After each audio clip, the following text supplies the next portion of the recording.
Ang programang tumatalakay ng mga usaping may kinalaman sa pananampalataya sa Diyos. Ang pagtatanghal na sasagot sa mga katanungan patungkol sa banal na kasulatan. Reason to Faith. Anumang uri ng paniniwala na walang pinagbabatayang katunayan o ebidensya ay matatawag na palapalagay lamang. Reason to Faith deals with the evidence of our faith. Why we believe what we believe. Ito ang programang walang pinapanigan, ngunit mayroong tinitindigan. We don't take side, we take stand. Mula sa Reasons of Faith Media Ministry Studio, Manila, Philippines. Narito si Brother Melvin Sarmiento para sa Reasons of Faith Live. So tayo muna idadako na sa ating panalangin bago po natin talakayin ang isa sa mahalagang paksa na karugtong ng ating tinalakay last week na may kinalaman naman ito ngayon sa alak ng kagalitan ng Diyos. Kung yung nakaraan, alak ng Babylonia, ngayon naman, ito naman yung counter ng Panginoon, alak ng kanyang kagalitan. Tayo po'y manalangin. Mapagpala naming Diyos, kami po'y lubos na nagpapasalamat at niloob niyo po ang pagtatanghal ng programa. Dalangin namin na patnubayan kami ng Santong Espiritu, maging matagumpay ang aming gagawing pagtatanghal, mataas ang inyong banal na pangalan, kaya aming hiling, patnubayan kami ng inyong banal na Espiritu upang magkaloob ng karunungan, kapayapaan, at katatagan ng aming pananampalataya. Paglilinis sa lahat ng aming karumihan ng kasalanan. Ito po ang aming dalangin sa pangalan ng Panginoong Hesus. Amen. Alright, so ngayon, yan ang ating nabanggit, ang ating paksa, wine of the wrath of God. No? Ito po yung alak ng kagalitan ng Diyos. Siyempre, bago pa natin lubusang idako doon, huwag niyong kakalimutan lagi po, no? Kayo lang pong mga followers, viewers ng atin pong itiasahan na magpo-promote, mag-share po ng atin home programa, no? Dahil, gaya ng nabanggit ko, ako dito ay talagang weekend lang po talaga dahil sa busy ko rin sa trabaho sa opisina. Pero ganun pa man, ito ay niloob ng Panginoon na tayo po ay magkaroon ng, kumbaga, pagtutulungan para may spread yung gospel ng Panginoon. At yun lang ang request ko. I-follow natin ang ROF, i-share natin, maging yung ating YouTube channel. Huwag natin kalimutang mag-subscribe, no? At mag-click ng notification bell. Okay? So, alak ng kagalitan ng Diyos. Wine of the wrath of God. Gaya ng ating nabanggit, no? Noong nakaraan pong weekend, tinalakay natin yung alak ng Babylonia. At nakita natin doon yung mga katuruan, yun ang sumisimbolo sa alak. Katuruan naman ang kanyang sinasabi sa context na doon ay nalango o nalasing ang maraming tao sa mundo. Ito'y tinapik natin, tinuro natin, hindi para humatol sa tao, no? Kundi ito'y panggising sa mga tao. That's why ang three angels messages ng Diyos ay ipinapangaral sa buong mundo. Tinalakay natin po natin yan. Nandyan po sa ating ROF videos ng Facebook, no? So, ito'y pangangaral sa buong mundo para, kumbaga, mabigyan ng warning at magising sa kanilang, o maalis sa kanilang pagkalango yung mga nalasing sa doktrina ng Babylonia. Yun po ang layunin ng programa, hindi para, kumbaga, manakit ng damdamin ng sinuman or para husgahan ng sinuman. Hindi po, gaya ng inuulit-ulit po natin. Mas maganda na rin po yung inuulit-ulit na paglilinaw dahil ayaw ko naman hong ma-misinterpret po tayo rito. Again, wala tayong hinusgahang tao. Ito'y paglalahad lang ng katotohanan ng alam natin na sinabi ng Diyos para yung iba'y magkaroon din naman ng, kumbaga, pagkamulat doon sa kanilang kalagayan. As long as ang prinsipyo po natin, ang Diyos lang ang ating susundin kung ano yung kanyang sinabi para maging safe tayo, yun po ang layunin ng ating programa. No? So, yung alak ng Babylonia may kinalaman sa mga doktrina like immortality of the soul o paniniwala na ang patay, buhay pa, may espiritu pang buhay, paniniwala tungkol sa ang Sabat ay linggo na, yun po yung mga kabilang sa alak ng Babylonia at iba pang mga katuruan na nagdudulot ng pagkalito sa mga mananampalataya at mga anak ng Diyos. So, kumbaga na-lecture natin, ipangaral natin yon. Ngayon, ito naman yung sa kabilang banda. Ito pong alak naman ng galit ng Diyos o kagalitan ng Diyos. Ano ba itong alak ng kagalitan ng Diyos na ibinigay na babala ng Panginoon? Basahin po natin ang Apokalipsis, Kapitulo 14, talatang 9, nakabahagi ng three angels messages. At ang ibang anghel, ang pangatlo, ay sumunod sa kanila na nagsasabi ng malakas na tinig, kung ang sino man ay sumasamba sa hayop at sa kanyang larawan at tumatanggap ng tanda sa kanyang noo o sa kanyang kamay, ay iinom din naman siya ng alak ng kagalitan ng Diyos na nahahandang walang halo sa inuman ng kaniyang kagalitan, at siya'y pahihirapan ng apoy at asupre sa harapan ng mga banal na anghel at sa harapan ng kordero. Napansin niyo po yung babala na may kinalaman sa third angel's message ng Revelation 14. Sinasabi rito ng third angel na kumakatawan sa mga mensahero ng Diyos sa buong sanglibutan. This is a worldwide message dahil ang sanglibutan na daya ni Satan. No? Sabi rito, kung ang sino man ay sumasamba sa hayop, ito'y may kinalaman sa mga taong tatanggap ng mark of the beast in the near future. And the mark of the beast, as always, na sinasabi natin dito, it's all about the implementation of the National Sunday Law. That is the mark of the beast. So kung sino man ay tumanggap nung katuruan na yon, ang pagsamba ho kasi ay may kinalaman ho yan sa kung sino ang sinusunod mo, yun ang iyong sinasamba. Roma 6:16. So kung ang sino man ay sumasamba sa hayop, therefore, wala siya sa pagsamba sa Diyos. Dalawang kapangyarihan lang po ang nananawagan sa mundo na sila'y sambahin, Diyos at yung kaaway sa pamamagitan nitong hayop ng Revelation 13 at ang babala sa Revelation 14.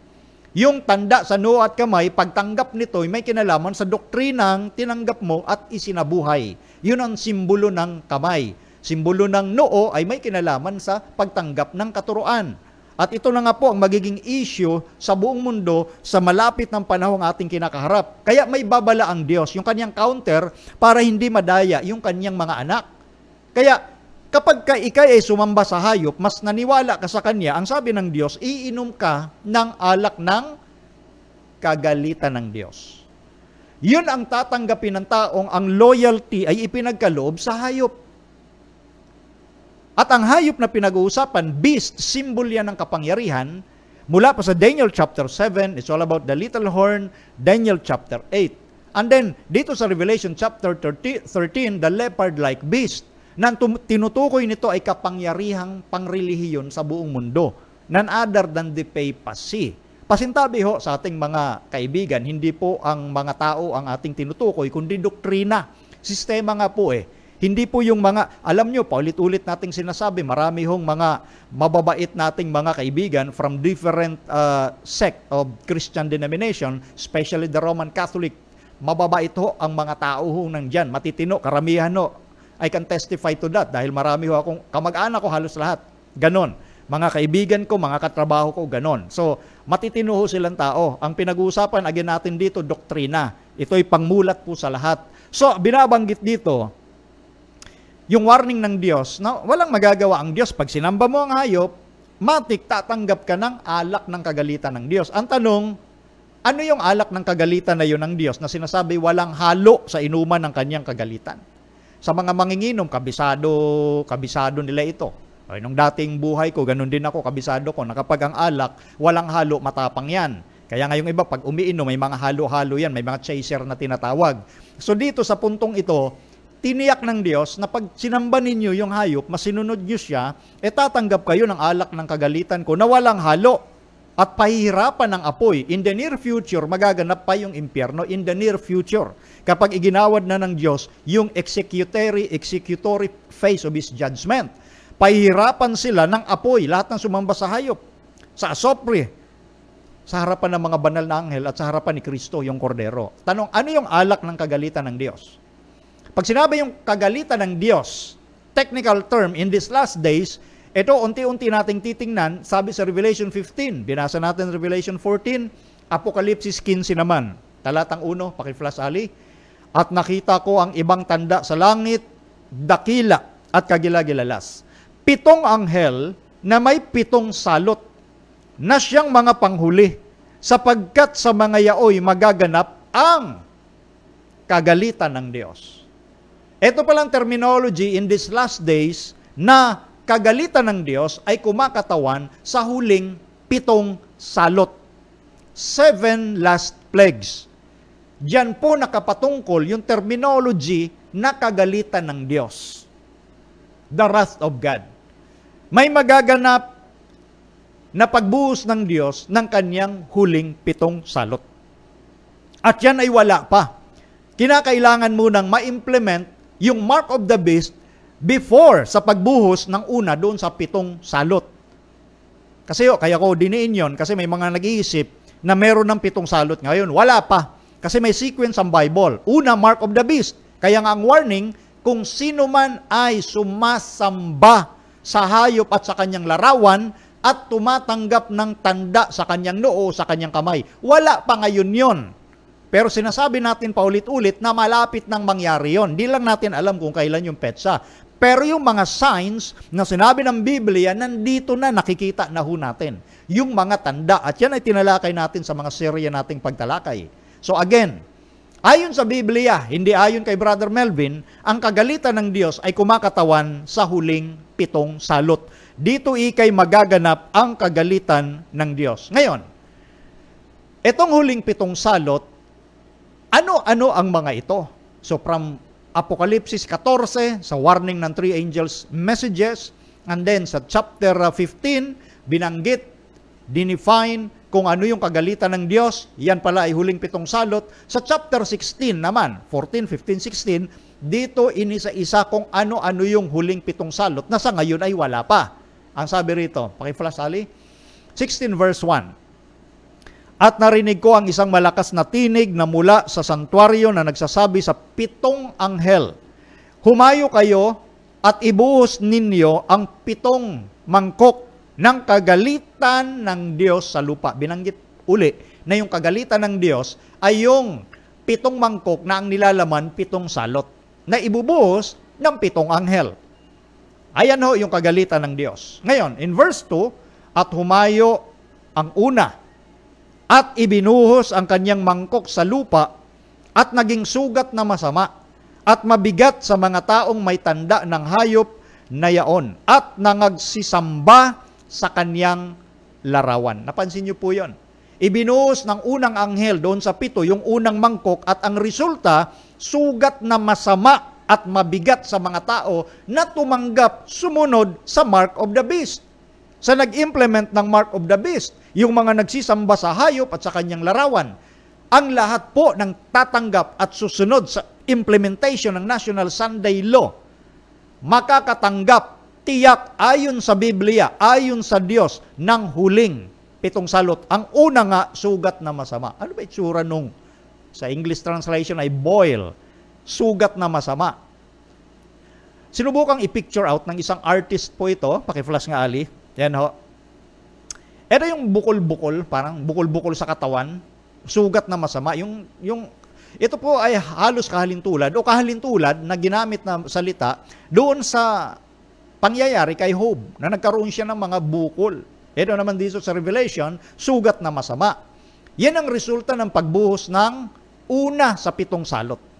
After the implementation of the National Sunday Law, which is the mark of the beast, ibubuhos ng Diyos yung una doon sa mga tumanggap ng tanda ng hayop. Kaya nga ito yung warning ng Diyos. Na kahit anong panakot ang gawin nila sa atin sa mundo, nandyan ang Diyos handa kang tulungan. Huwag nating sabihin na pilitan lang tayo pagdating ng araw na yon. Kagaya halimbawa sa panahon ngayon, maraming napipilitan lang. Pero sa iyo pa rin ang desisyon kung ano ka ang tatayo. Kanya-kanya naman desisyon sa buhay yan. Pero ayaw sana ng Diyos na mapahamak ang sinuman. Kaya sa mga magtitiwala sa Diyos, nakahanda po siyang ipagkaloob sa atin ang lakas ng loob para hindi mapasok tayo doon sa sitwasyon na magiging kalaban natin ang Diyos. Nangyari po ito. Kung sa larawan, paki-flash again, Ali, panatili mo lang muna. Ayan ho. Sipin niyo ho yan. Mahirap sa pakiramdam, lalo na, siyempre, lumaban ka sa Diyos eh. Mas naniwala ka sa patakaran ng mundo. Tatanggapin mo yung mga bukol na yan. Kita niyo ho yan. Sa tumanggap ng tanda ng hayop. Ngayon, ituloy natin yung talata patungo sa 2, verse 3 ng Apokalipsis 16. Sabi rito, at ibinuhos ng 2 ang kanyang mangkok sa dagat, at naging dugo na gaya ng isang patay. At bawat kaluluwang may buhay sa makatuwid ay ang nanga sa dagat ay nangamatay. Paki-flash nga ali at ihayaan mo lang muna dyan. I-flash mo yon, yung picture na yon. Ayan. Nung ibinuhos ng ikalawang anghel, yung ikalawang salot, ang sabi rito, nung binuhos sa dagat, very specific ho ang Bible. Sa dagat ibinuhos at naging dugo yung dagat. Naalala natin nung panahon ni Moises, ganun din ho. Ginawa ng Diyos yung mga tanda na yun para maniwala ang Farao na palayain na ang mga Israel doon sa Egypt. Sa huling araw, bago dumating ang ating Panginoong Jesucristo, ganyan din ang mangyayari. Kapag ang tao'y tumanggap ng tanda ng hayop, lahat ng mga may buhay sa dagat, mamamatay. Alam nyo, magiging resulta ito ng economic breakdown, isipin nyo. Dagat ho yan eh. Yan yung ginagamit bukod sa himpapawid para yung transportation, para sa ekonomiya ng bawat lugar o bansa, ay magkakaroon ng kaayusan. Pero pansinin nyo, pag nakita ho natin yung sitwasyon na yan, na yung dagat, lahat ng mga may buhay ho dyan, mamamatay.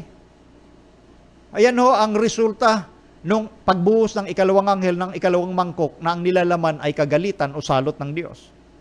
Pangatlo, verse 4. At ibinuhos ng ikatlo ang kanyang mangkok sa mga ilog at sa mga bukal ng tubig at nagaging dugo. Paki-flash ali. Nung ibinuhos nung pangatlo, yung kanyang mangkok, yung kagalitan ng Diyos, yung pangatlong salot, yung pinagkukunan natin ng tubig, yung ilog, bukal ng tubig, nangaging dugo, katulad din ng nangyari sa panahon ni Moises nung ginawa ng milagro ng Diyos, sila Moises, para yung parao'y matakot sa Diyos. Yung inumin, maagiging maapektuhan ho. Si Parao nun, maging yung kanyang kopa, yung laman ay alak, ay naging dugo. So lahat ng pwedeng magpapagkuhaan ng maiinom ng tao, magiging dugo. Kapag ginawa na ito ng Diyos, pag binuhos na niya, itong mga salot na ito, at dito in particular, ang pangatlong salot, dagat, naging dugo, yung pinagkukunan natin ng tubig, fountains of waters, nangaging dugo rin. So anong pagkukunan natin ng inumin dyan? Pero ang affected niyan ay walang iba, kundi yung tumanggap lang ng mark of the beast. Sila lang ang apektado niyan. Dahil tinitiyak ng Diyos, gaya ng nabigay ko ng napaksa sa inyo, sa Isaiah 33:16, na ang mga lingkod ng Diyos na tumakas, habang sila'y inuusig, ang kanilang pagkain at inumin ay sagana. Bakit? Kanino manggagaling? Sa Diyos ho. Sa Diyos manggagaling yung magiging pagkain at inumin ng mga sumunod sa Kanya at hindi tumanggap ng tanda ng hayop. Naalala nyo si Propetang Elias? Sino bang nagdala kay Elias doon sa panahon ng kanyang pagtatago? Sino ba nagdala ng pagkain sa kanya? Di ba uwak, yung ibon na inutusan ng Diyos na dala ng pagkain si Elias? So hindi yung problema sa Diyos na i-provide sa atin yung ating pangangailangan as long as maging masunurin tayo sa Diyos. Pero kung tatanggapin natin ang tanda ng hayop, ito ang alak ng kagalitan ng Diyos na mararanasan ng hindi sumampalataya at sumunod sa Diyos. Ano ang dahilan? Bakit nangaging dugo ang dagat pati yung pinagkukunan natin ng inumin? Ito ang sagot sa talatang 6. Ang sabi rito, sapagkat, di ba pag sinabing sapagkat, reason yan, sapagkat ibinuhos nila ang dugo ng mga banal at ng mga propeta at pinainom mo sila ng dugo, ito'y karapat-dapat sa kanila. Yung dahilan pala. Dahil yung mga banal ng Diyos mula nung unang panahon, mula kay Abel, hanggang sa huling araw bago lumitaw o dumating ang ating Panginoong Jesucristo, pinapatay ho yung mga lingkod ng Diyos. Especially during the Dark Ages, from 6th century AD up to the late part ng 18th century. 50 million martyrs. At sino ang responsible doon sa pagpapatay na yon? Hindi yung combination ng church and state sa pangunguna ng papacy. Nasa record naman ho yan eh. Hindi naman ho yan lihim. Ang tawag ho dyan, Dark Ages. Pinagpapapatay ho, tinotorture ang mga lingkod ng Diyos. Try nyo mag-research regarding sa Dark Ages at sa horrible things na ginawa ng kapapahan. At yan ay nasa libro din na nilabas ni Pope John Paul II, yung libro na ang pamagat na yon ay When a Pope Asks Forgiveness.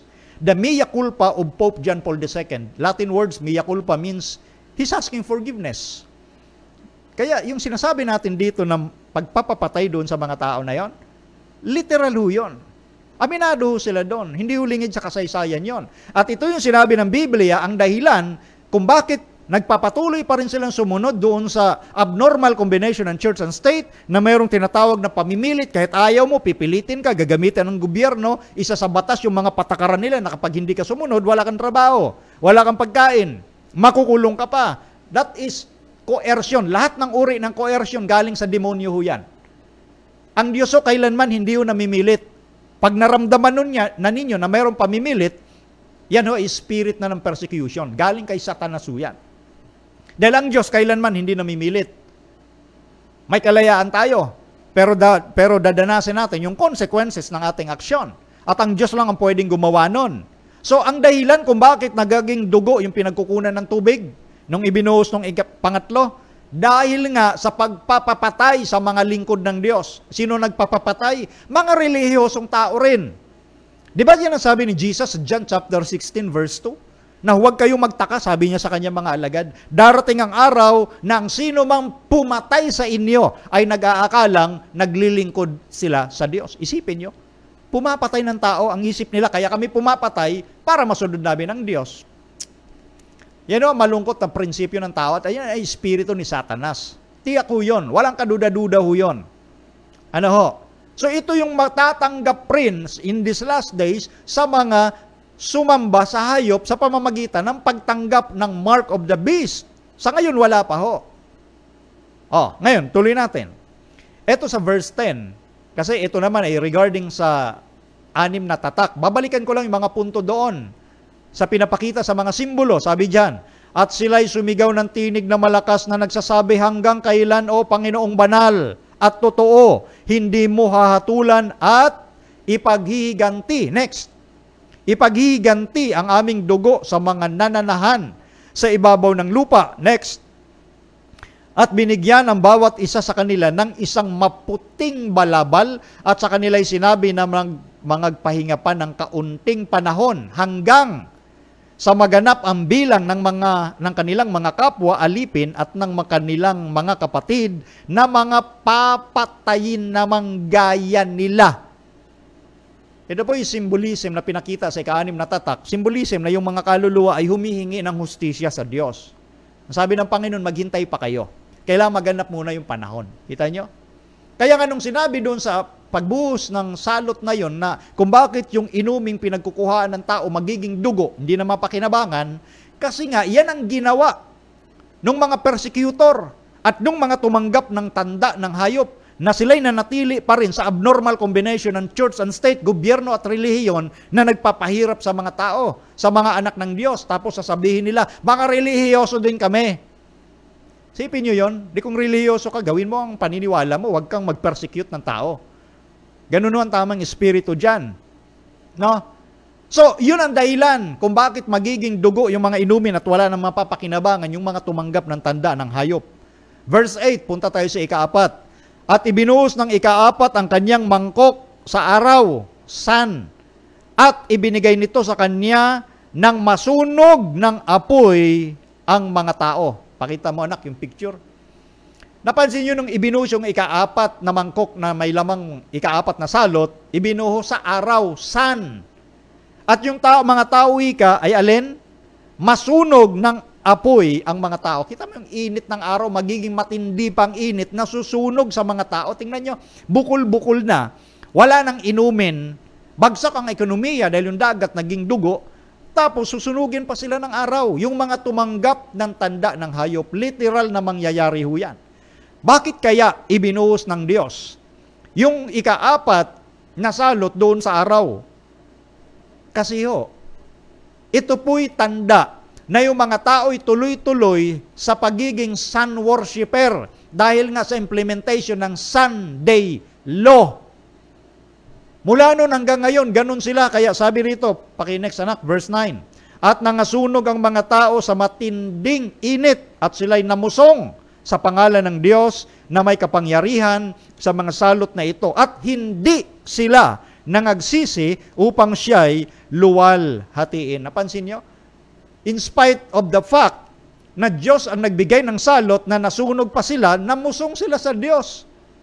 So makikita natin dito na wala talagang pagsisisi yung mga tumanggap ng tanda ng hayop. Ni walang takot. pupusungin pa nila ang Diyos. Ito na yung sinasabi ng Biblia na ang banal magpapakabanal pa, ang matuwid magpapakatuwid pa, pero ang liko magpapakaliko pa, ang masama magpapakasama pa. Nakita nyo dyan yung resulta.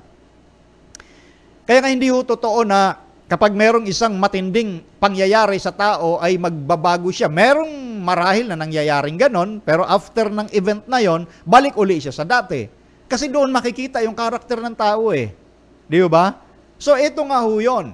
Namusong pa sila sa kabila nung Diyos mismo. Ang alam nilang nagbuhos nung salot na yon. Di nila niluwalhati ang Diyos. Tingnan nyo yung binanggit ko na yun kanina. Mula noon hanggang ngayon. Ang Israel nahawa ho sa pagsamba sa araw. Ito'y gawain po ng Egyptian, ng Assyrian, ng Babylonians, ng Medo-Persians, ng Grecians, maging ng Romans, yung sun worship. So, yung kanilang sinasamba na araw na para sa kanila ay deity o Diyos, yun ang nagpahirap sa kanila. Yun ang bigay ng init sa kanila. Yan po ang ginawa ng Diyos mismo. Na inyong itong sinasamba, inyong pagpaparangal sa inyong batas na ito, na pagpaparangal sa araw. Anyway, yung Sunday law, yan po ang pinakamodelo niyan ay yung batas noon ni Emperador Constantino noong March 7, 321 AD, doon po sa Roma. Para mapag-isa niya yung paganism and Christianity, naglabas siya ng batas, although this is only a blue Sunday law or civil Sunday law only, pero doon yung modelo para sundan ng Council of Laodicea in a religious matter na magsabatas din pagdating sa usaping relihiyon na ang linggo na ang pangilin, na hindi tayo makitulad sa mga Hudyo. So doon nagsimula ang bansag na ang Sabat o Sabado na pangilin ay para sa mga Hudyo lang.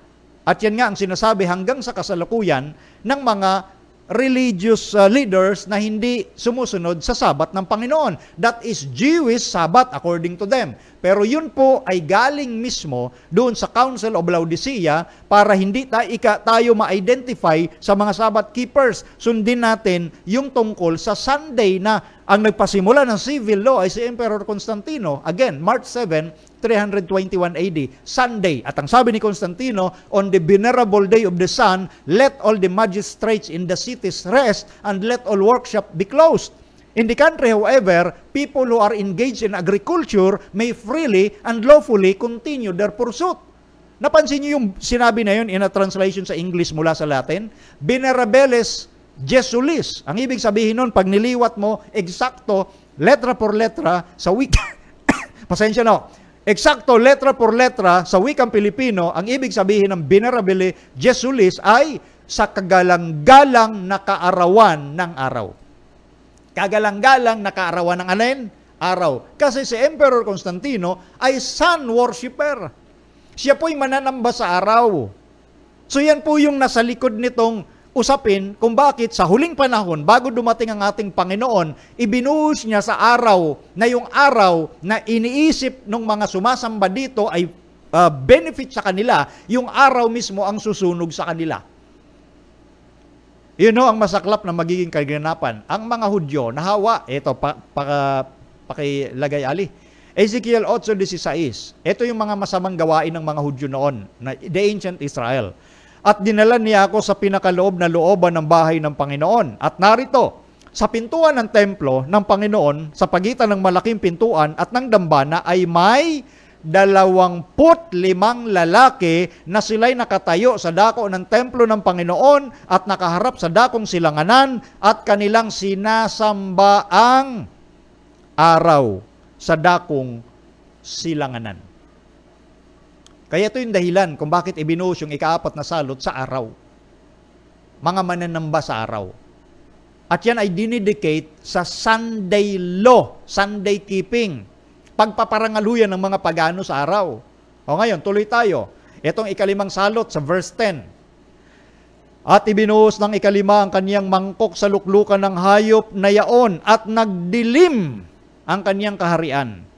At nginatngat nila ang kanilang mga dila sa hirap. Napansin nyo, gaano katindi kaya ito, ha? Pansinin nyo, pakilagay ali yung picture.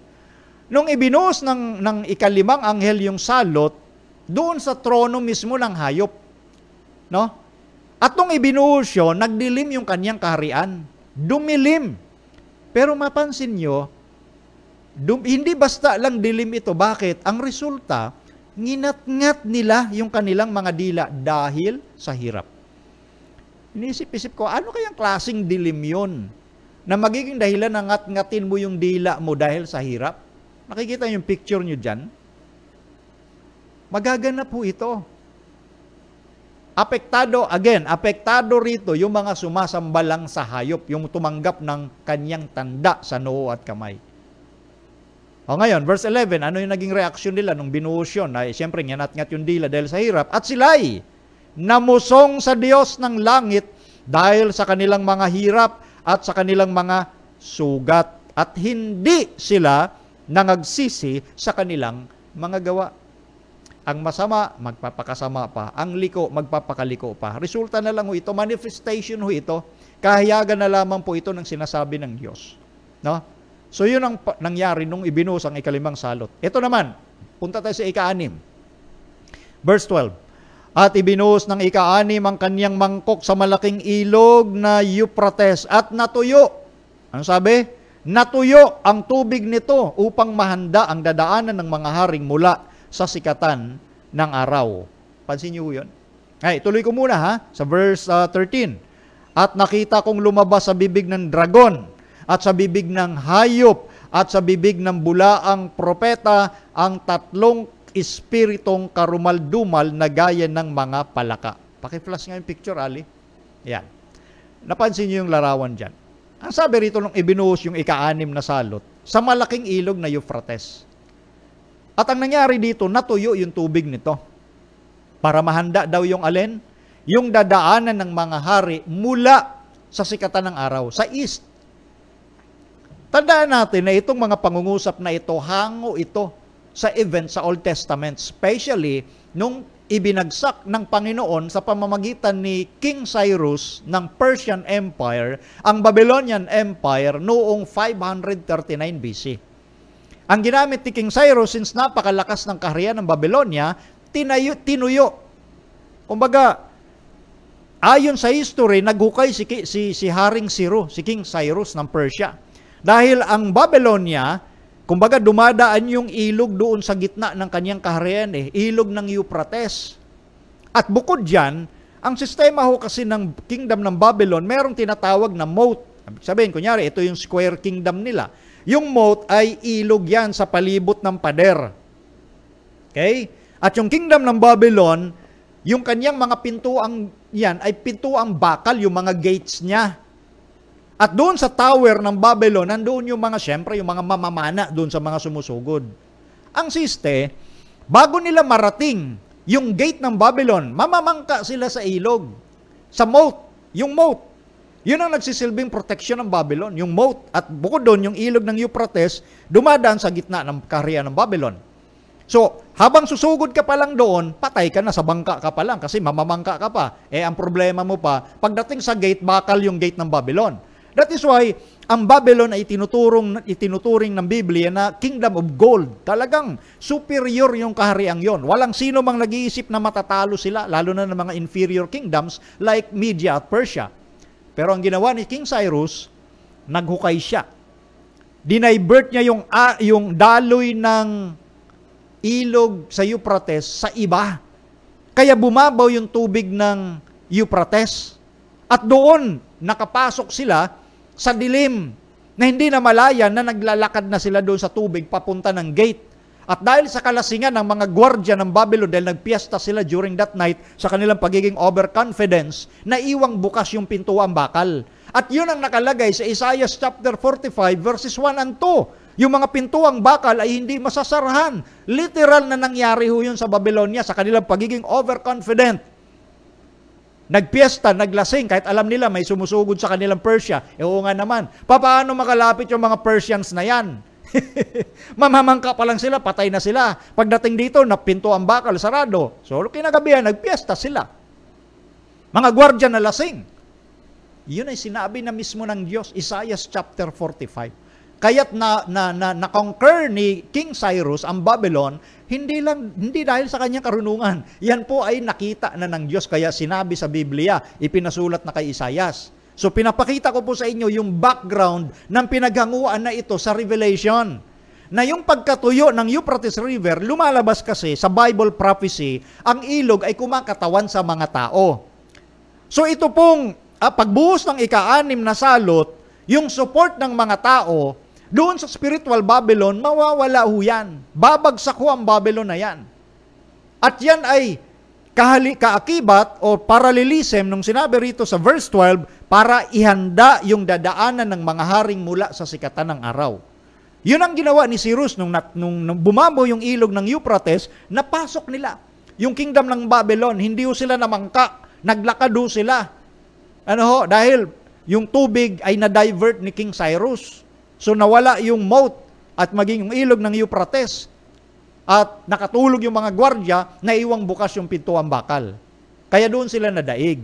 So dito naman, ang purpose ng pagbuhos ng ika-6 na salot para mahanda yung dadaanan ng pagdating mismo ng ating Panginoon. Yung magiging support dito sa spiritual Babylon, mawawala ho yan. Dahil darating ang araw, mabubuksan yung isipan ng mga taong ito na nadaya pala sila pero wala na silang pag-asa kasi nadeklara na at tapos na yung tinatawag na probationary period sa mga taong ito. O ngayon, tuloy natin ang basa ha. Ali, pakilagay.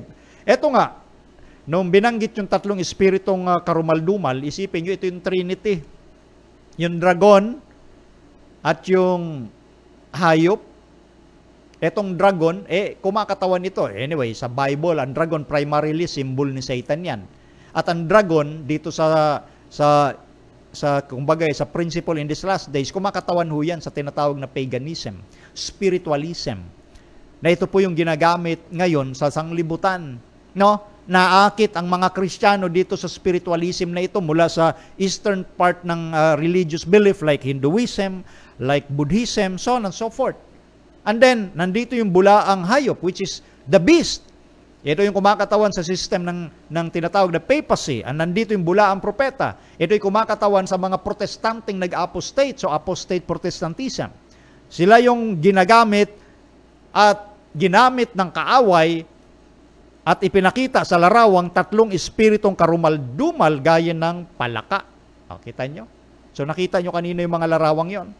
Verse 14, sapagkat sila'y mga espiritu ng mga demonyo, yun pala yun, na nagsisigawa ng mga tanda o milagro na pinaparoonan nila ang mga hari sa buong sanglibutan upang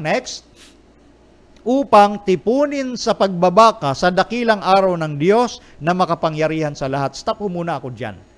Ito pong combination ng Trinity ng lupa, itong dragon, itong bulaang propeta at itong hayop, ito po yung Trinity na lalaban sa Diyos. No? Sila ikay mga espiritu ng demonyo.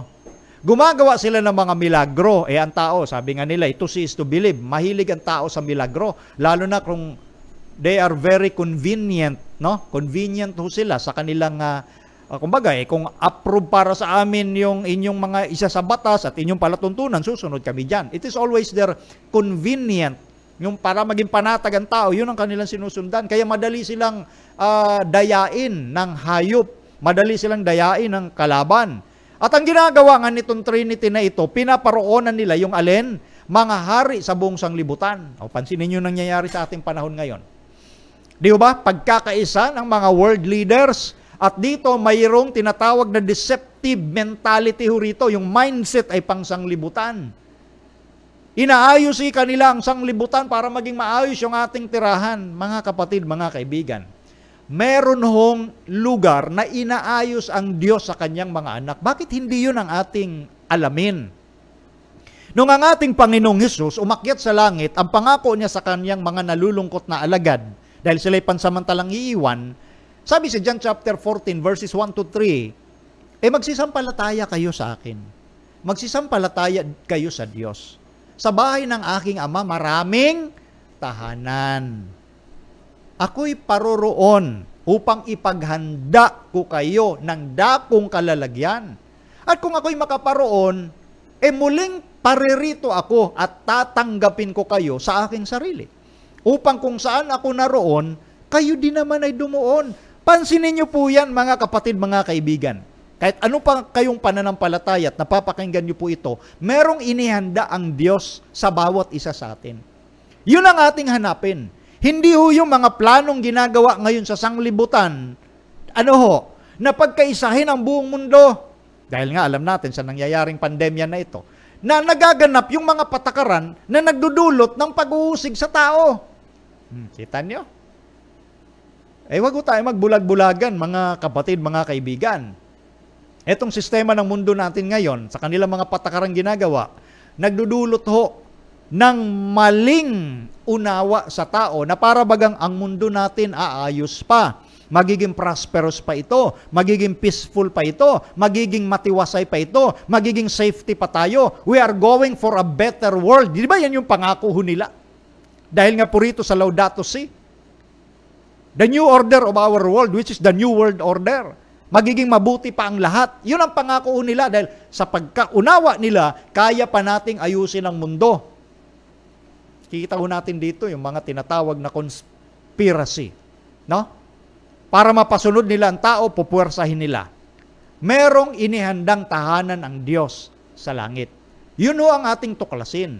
Ang mundo natin, wawasakin ho ito ng Diyos literally sa pamamagitan ng apoy. Anong pagagandahin mo rito sa mundo?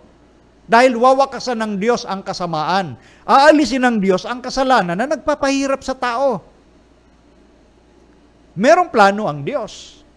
Ang panawagan ng programa, doon tayo sa plano ng Diyos. Para hindi ho tayo makainom ng alak ng Babylonia at ganon, tatanggapin natin yung alak ng kagalitan ng Diyos. Meron yung mga demonyo, gumagawa na ho ngayon ayon sa Biblia para tipunin yung mga world leaders, mga hari ng sanglibutan. Malihis doon sa plano na gusto ng Diyos para sa inyo, para sa akin, para sa bawat isa sa atin. May plano ang Diyos.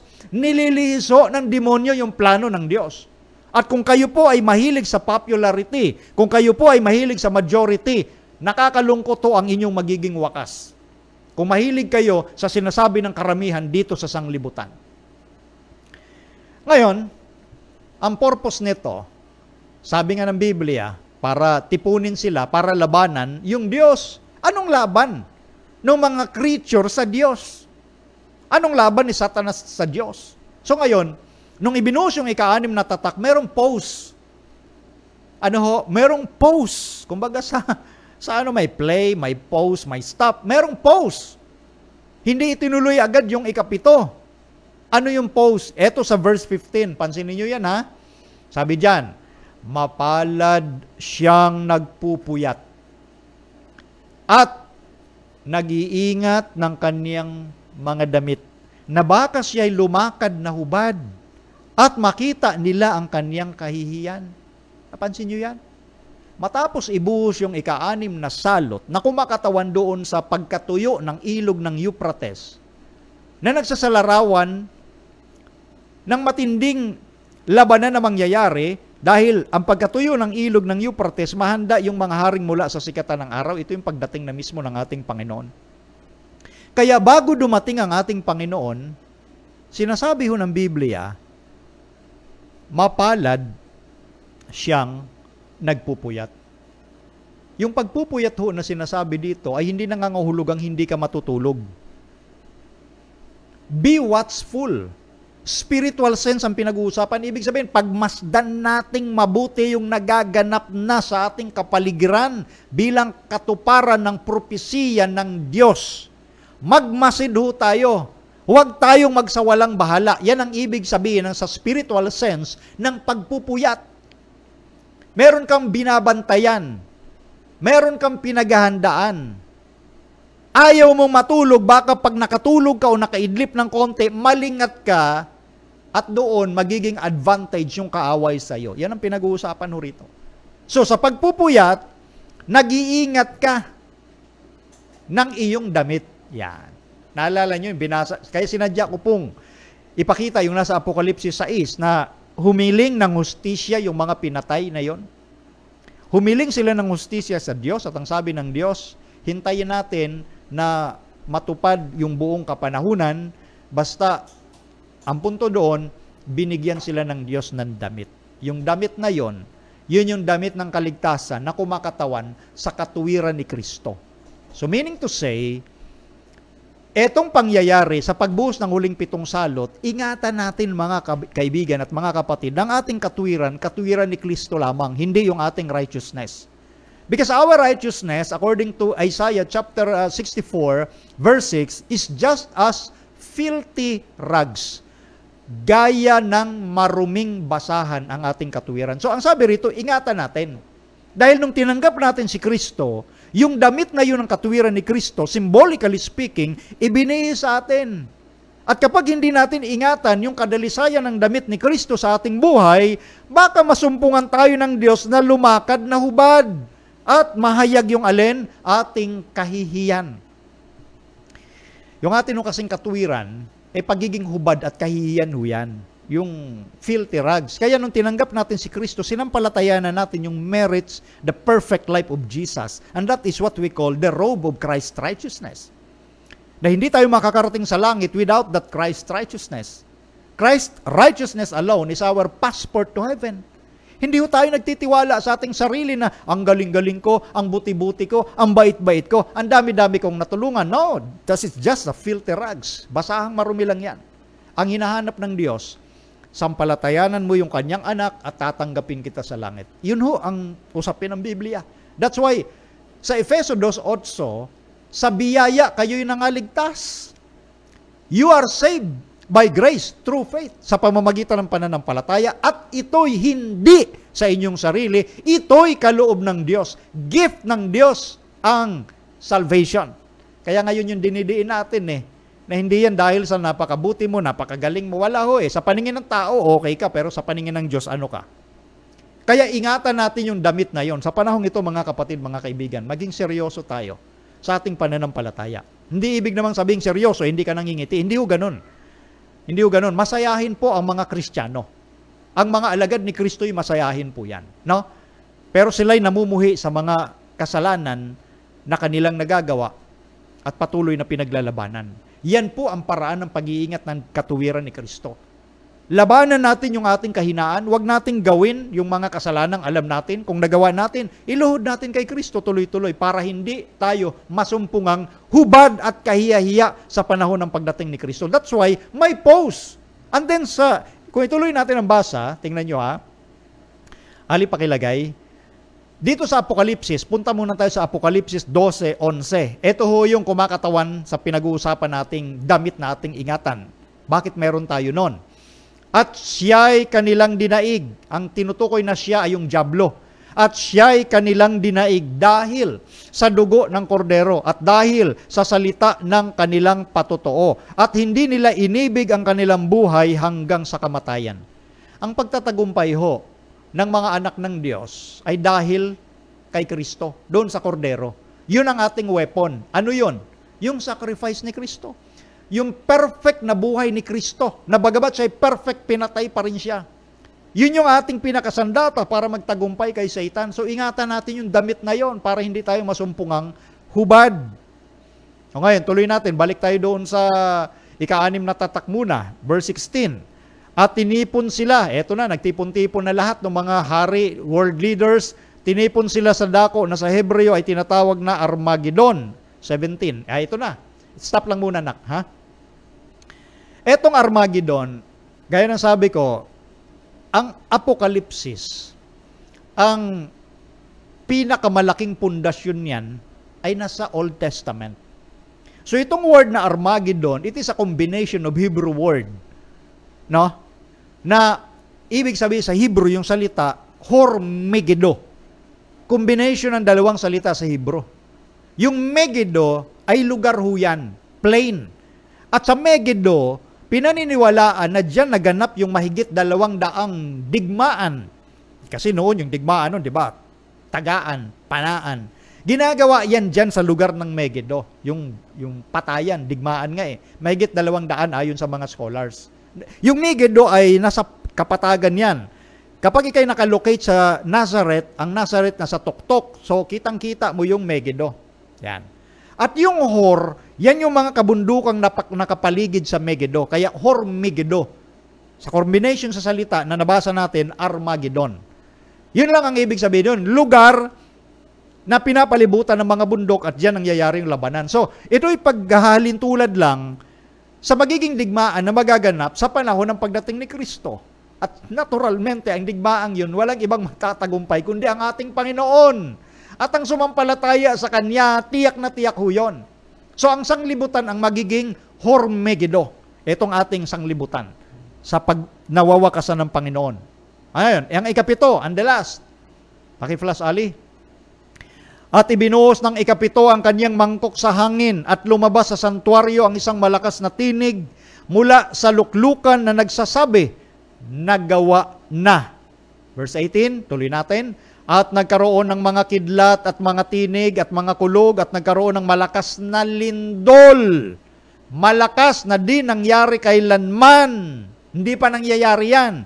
Mula nang magkatao sa lupa. Next, isang lindol na lubhang malakas, lubhang kakilakilabot. At dahil sa sobrang lakas nito, verse 19, at ang dakilang bayan ay nabahagi sa tatlo, at ang mga bayan ng mga bansa ay nangaguho. Next, at ang dakilang Babylonia ay napag-alaala sa paningin ng Diyos upang siya'y bigyan ng inuman ng alak ng kabagsikan ng kanyang kagalitan. 20, at tumakas ang bawat pulo or islands, at ang mga bundok, mountains, ay hindi nangasumpungan. Verse 21, at malaking granizo na nakasing laki ng talento ay lumagpak sa mga tao, buhat sa langit, at namusong ang mga tao sa Diyos dahil sa salot na granizo, sapagkat ang salot na ito ay lubhang malaki. Napansin niyo po, pagdating ng ikapito, ito po'y pagsasalarawan ng eksena ng pagdating mismo ni Kristo. Pakilagay, Ali, yung picture nga dyan. Iyan, no? Isa-isahin natin ito, dahil ito nga ay larawan ng pagdating ni Kristo. Sa pagdating ni Kristo, literally mapapatag talaga mga bundok. Yung mga islands mawawala. No? At kaalinsabay nito, dahil nga doon sa malakas na lindol. Eh, sabi ng sanglibutan, merong inaasahang big one. Pero wala nang lalaki pa ho rito na lindol dahil itong lindol na ito, mga bundok mapapatag. No? Yung mga island mawawala. Yung dakilang bayan ng Babylonia, mababahagi sa tatlo. Ha? Isipin mo mga island, mga bundok mawawala. Tapos granizo. Yung hailstorm na gaya ng nakikita nyo dyan sa larawan. Napakalaking hailstorm, di ba? May mga yelo na nararanasan yung iba sa iba't ibang malalamig na bansa na pumapatak. Maliliit lang yung ano doon. Pero ito, matindi, malalaking granizo ito. No? Pero yung mga tao, again, ang resulta nila, namusong pa rin sa Diyos dahil doon sa mga salot na yon. At ito na nga pagdating mismo ng ating Panginoong Jesucristo. Tingnan nyo balikan natin naman yung ika-6 naman na tatak patungo sa ikapito. Eto na, Ali, 6:14. At ang langit ay nahawi na gaya ng isang lulong aklat kapag nalululon. At ang bawat bundok at pulo ay naalis. Bawat bundok at pulo or islands naalis sa kanilang kinatatayuan. Next, Ali. At ang mga hari sa lupa, at ang mga prinsipe, at ang mga pangulong kapitan, at ang mayayaman, at ang mga makapangyarihan, at ang bawat alipin, at ang bawat laya ay nagsipagtago sa mga yungib at sa mga bato sa mga bundok, at sinasabi nila, verse 16 at sinasabi nila sa mga bundok at sa mga bato, mahulog kayo sa amin, at kami inyong itago sa mukha noong nakaupo sa luklukan, at sa galit ng kordero. 17. Sapagkat dumating na ang dakilang araw ng kanilang kagalitan, at sino ang makatatayo? Ito na. Ito yung kumakatawan sa eksena o event nung ibuhos ang huling 7 salot. Ito mismo ang eksena ng pagdating ng ating Panginoong Jesucristo. So laging eksakto yan. Sa ika-6 na tatak, sa Apokalipsis 6, ang ika-7, yung pagdating ni Kristo. Dito naman sa huling 7 salot, ang ika-7, nung sinabi ni Kristo, nagawa na. Yun yung pagtatapos o pagkatapos ng kanyang gawain sa sanktuaryo sa langit. No? Simula nung umakyat sa langit at simula nung nilinis na niya yung mga record natin ng kasalanan sa record book ng langit para tayo'y manatili doon sa aklat ng buhay ng kordero. Sinimulan niya yon yung pag-cleansing. No? Ayon sa Daniel 8:14, the cleansing of the sanctuary starts 1844 pa. sinisimulan na niyang linisin. At nung sinabi dito, nung ibuhos ang ikapitong salot, naganap na. Tapos na yung gawain ni Kristo sa ikapito. Kaya yun ang panahon ng kanyang pagdating. Nakita ho ninyo mga kapatid, mga kaibigan. So doon naganap yung alak ng galit o kagalitan ng Diyos sa mga taong mas pinili na sambahin yung hayop, yung palatuntunan ng hayop. Tiyak ang consequences, tatanggapin nila yung kagalitan ng Diyos na huling 7 salot. Yan po yung pagkasunod-sunod ng event. So ngayon, etong mga kaganapan, especially doon sa ika-6 na salot, na combination ng 3 palaka na kumakatawan, sa kombinasyon naman ngayon na strategiya na sinang-ayunan ng mga world leaders, lalo na nung naganap noong October 20 last year, 2020, ang pagkakaisa ng Catholicism, ng paganism or spiritualism at apostate Protestantism noong 2020. No? Yung mga pagkakaisang yan, para kumbaga himukin yung mga world leaders na isa katuparan yung kanilang plano, which is ang nilalaman nun ay nasa Laudato Si, at aminado ang mga world leaders, particular ang the most powerful nation sa huling araw na ito, none other than the United States of America, hindi o China, naku po. Ang United States of America na pinakapangyarihan, sinabi mismo ng kanilang Pangulo that Pope, siya lang ang merong moral authority pagdating sa mga issue at solusyon.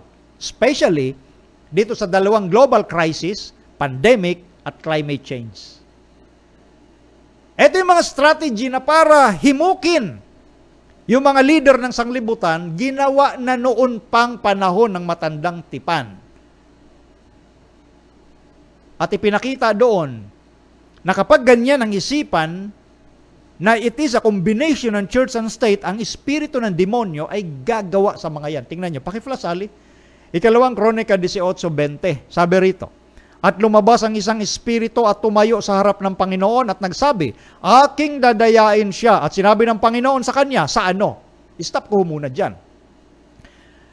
Ito pong pinag-uusapan dito ay may kinalaman sa plano ng combination ng hari ng Israel at hari ng Huda na si Jehoshaphat at si Ahab. Combination.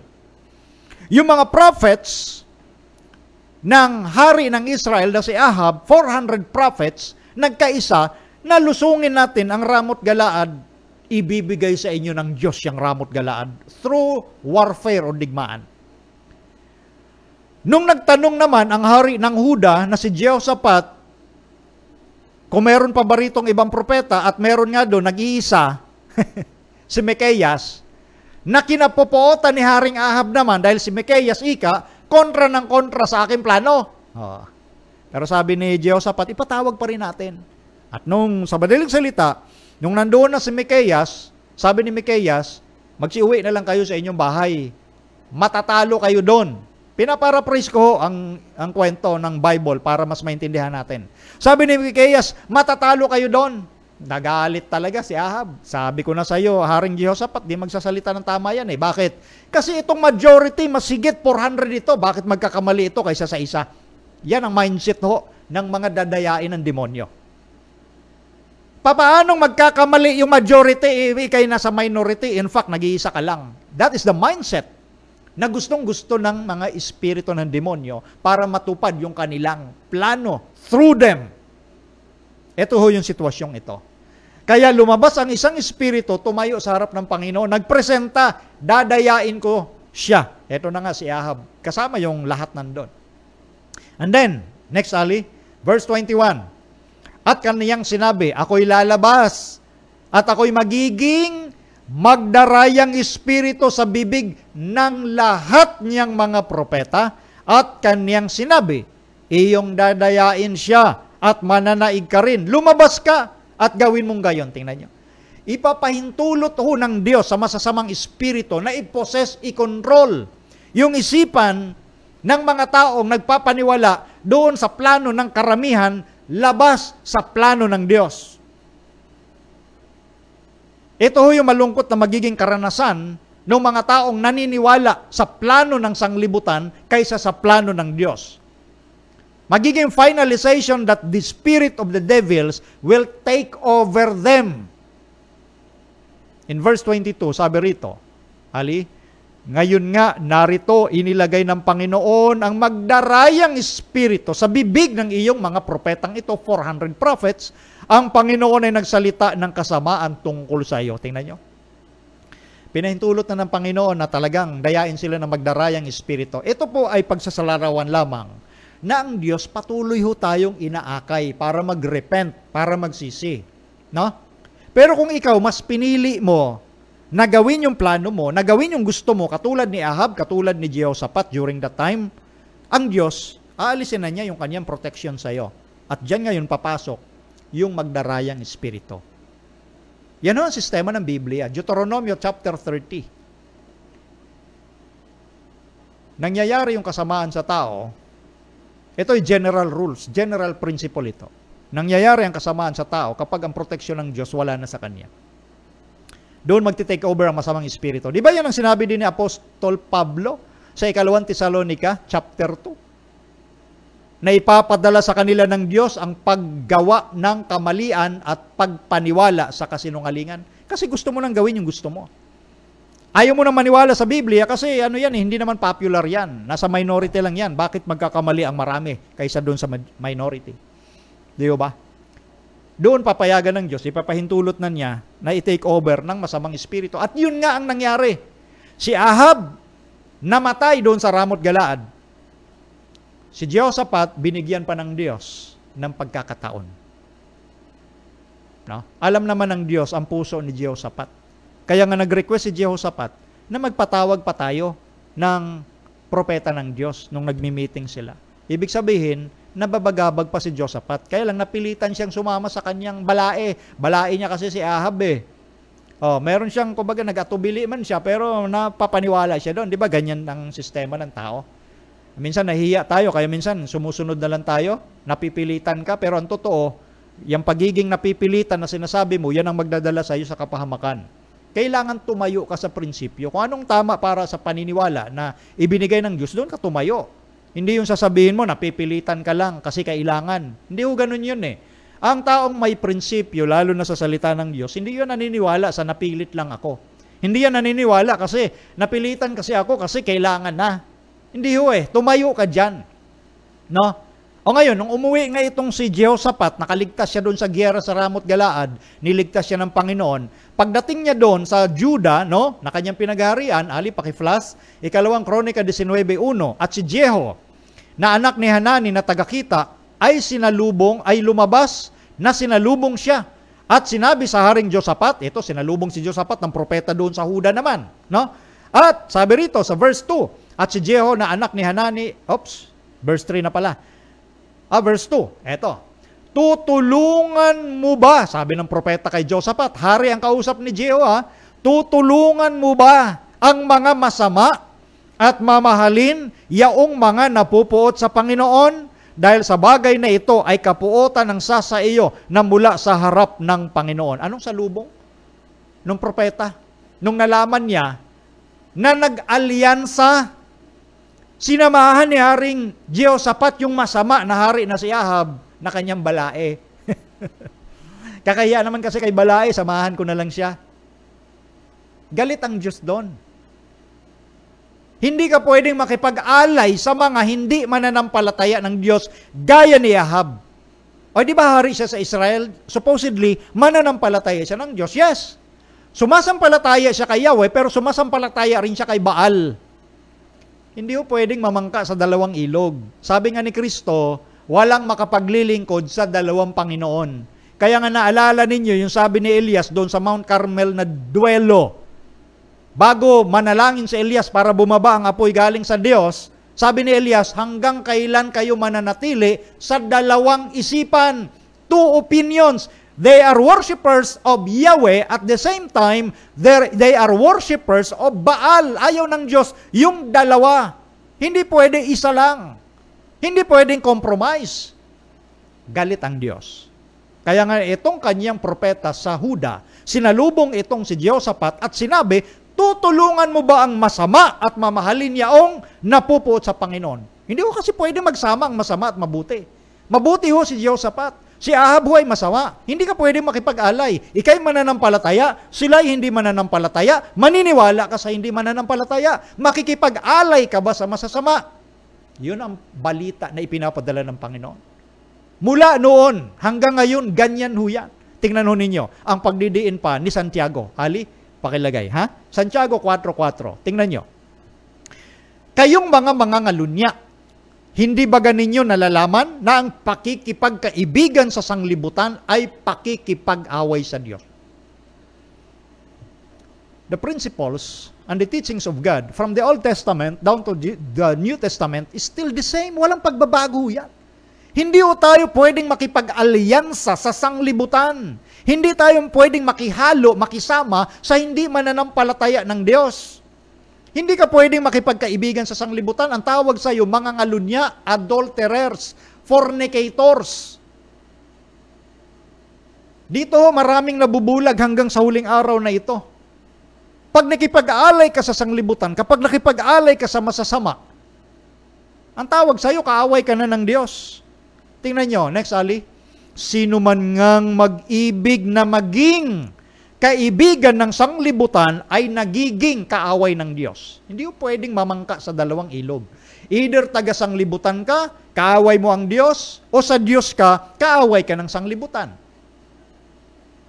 Wala hong middle ground. There is no such thing as neutral ground in the Bible. It's either you will follow God's command or follow the statutes of these words. Mula noon hanggang ngayon, ganyan mga kapatid at mga kaibigan. At napapahamak ho ang mga lingkod ng Diyos kapag sila'y nakikipagkaibigan sa sanglibutan. Sipin, sabi mo, mananampalataya ka ng Diyos and you're still holding hands with the devil. Prinsipyo ho, ang sinasabi ho natin dito, hindi ho ikay magiging matagumpay kung sasamahan mo ang masamang gawa. Hindi ka magiging matagumpay kung sasamahan mo yung mga taong hindi sumasampalataya sa Diyos o sumasampalataya man, sumasampalataya rin kay Baal. Di ba? O ngayon, ito, magbabasa naman ako sa Spirit of Prophecy para idiin lalo sa inyo. Although, ang Bible maliwanag na doon. Ididiin natin na maging yung propetisa ng Diyos sa huling araw na ito. Ganyan din po ang sinabi. Paki-flash Ali. Letter, October 30, 1905. The world is to be flooded with specious fallacies. Ang sanglibutan daw ay babahain ng mga deception, errors, fallacy. One human mind accepting these fallacies will work upon other human minds who have been turning the precious evidence of God's truth into a lie. Ang sanglibutan binabaha ho ng mga deception o pandaraya.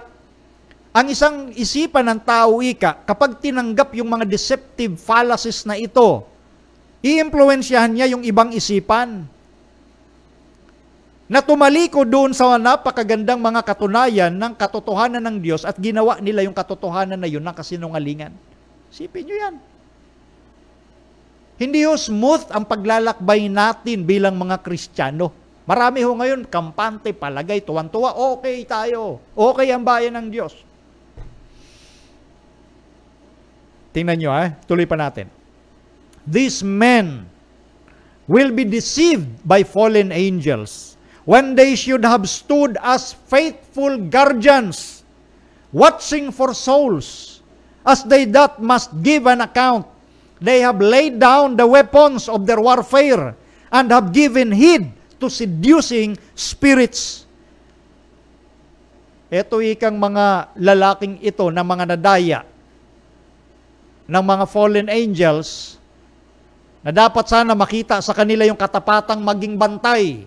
So ito ay tinutukoy dito yung mga men in responsible position. Sila dapat yung maging bantay. Akayin, ingatan yung mga kaluluwa ng kanilang nasasakupan. Na sila'y mananagot dito kapag hindi nila ginawa yon. Ang ginawa nila, binaba nila yung kanilang sandata at sumunod sila sa mapang-akit na turo ng demonyo, yung seducing spirits. Sipin nyo, bantay ka ng Panginoon, bantay ka sa iyong mga tupa, pero ang nangyari, napabayaan mo na yung mga tupa mo, hindi mo binabantayan. Saan ka ngayon napunta? Ano ang nangyari sa'yo? Binaba mo kasi yung sandata mo. Yun ang problem. Ngayon, tuloy pa. Next, Ali. Etong nangyari ho kasi, kaya ng ating tinalakay last weekend, spiritual drunkenness is now upon men who ought not to be staggering as men under the influence of strong drink. Anong nagaganap? Bakit ibinaba ng mga supposedly ay faithful guardians yung kanilang sandata? Nalango na rin ho sila sa alak. Anong alak? Ayon sa Bible, alak ng Babylonia. Yung pangangatwiran nila, kapos na sa katwiran ni Kristo. Ang nangyayari ngayon, pananakot. Di ba?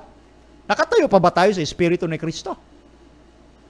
Na dapat bantayan natin yung kapakanan ng ating nasasakupan. Pero ang nangyayari, minsan, tayo pang nagtutulak para mawalat matisod ang ating mga kasamahan. Mas lilinawin ko pa yan maya-maya. Next, Ali. The message given man to proclaim in these last days is not to be amalgamated with worldly opinions. In these days of peril, nothing but obedience will keep man from apostasy. Ano sabi rito? Yung mensahe ho na dapat na ibinigay sa atin para i-proclaim sa huling araw na ito ay hindi dapat haluan ng opinyon ng sanglibutan. Pansinin nyo ito. Ito mga prinsipyong binabasa natin. Una, sa Bible. Pangalawa, sa Spirit of Prophecy. Kung ano yung mensahe na ibinigay ng Diyos, huwag haluan, not to be amalgamated. Hindi natin pwedeng haluan ng opinyon ng sanglibutan. Dahil nga sa pagiging lango, spiritual drunkard, hindi na nila napapansin na naakit na nga sila ng mga turo mula sa kaaway. Ibinaba nila yung kanilang sandata. At nakihalo sa opinyon ng sanglibutan. Again, sabi ni Santiago, mga ngalunya. Hindi nyo ba alam na ang pakikipagkaibigan sa sanglibutan, pakikipag-away sa Diyos?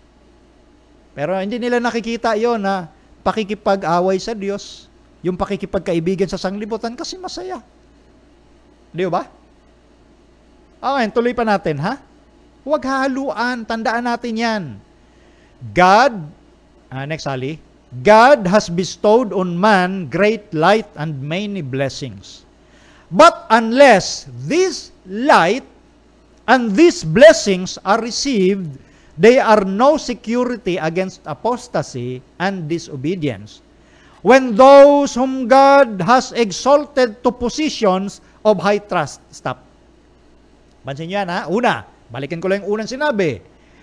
Ipinagkaloob ng Diyos sa tao, especially sa remnant church, in these last days, visible remnant church, yung dakilang liwanag at maraming pagpapala. Pero, maliban na yung liwanag na ito at ang pagpapalang ito'y tinanggap, hindi naman ito katunayan ika na secured ka na ika'y tumalikod at hindi sumunod. Ibig sabihin, yung katotohanan ng Diyos na ibinigay sa kanyang bayan ay hindi katunayan na hindi ka na pwedeng tumalikod at hindi sumunod. Nandyan yung great light, pero hindi yan assurance na hindi ka na tatalikod, hindi ka na tawag na mag-disobey or hindi susunod. Kaya nga sabi ni Ellen White, bago ko ituloy, many who have had great light, no? Many who have not had great light, marami ika doon sa mga hindi tumanggap ng dakilang liwanag ay mapupunta sa langit. Kumpara doon sa mga tumanggap ng dakilang liwanag na hindi naman nila isinabuhay yung dakilang liwanag na yon. Katulad na ng sinasabi rito. Ngayon, eto sa huling bahagi. Yung mga tao raw na itinaas ng Diyos doon sa tinatawag na positions of trust. Kaya nga sabi ko po sa inyo, ito'y kumakatawan sa mga men in responsible position. yung mga faithful guardian, supposedly, nagawin nila yung dapat nilang gawin para maingatan yung kapakanan ng kanyang nasasakupan. Ito po yung requirement ng Panginoon. Kasi sabi nga sa kasabihan, yung great power comes great responsibility. Ibig sabihin, sa punto na ikay binigyan doon sa punto lang na ikay binigyan ng mabigat na katungkulan, kasunod niyan yung mabigat din na responsibilidad. So kung tinanggap mo yung mabigat na responsibilidad, dapat pangatawanan mo yan. Gawin mo yung nararapat. Huwag kang humalo sa sanglibutan, ingatan mo ang iyong nasasakupan. Ngayon, tuloy natin, Nak, pakilagay. Mula doon sa sinabi na God has exalted to positions of His high trust, turn from Him to human wisdom. Their light becomes darkness. And how great is that darkness? Their entrusted capabilities are a snare to them. They are become an offense to God. Anong nangyari?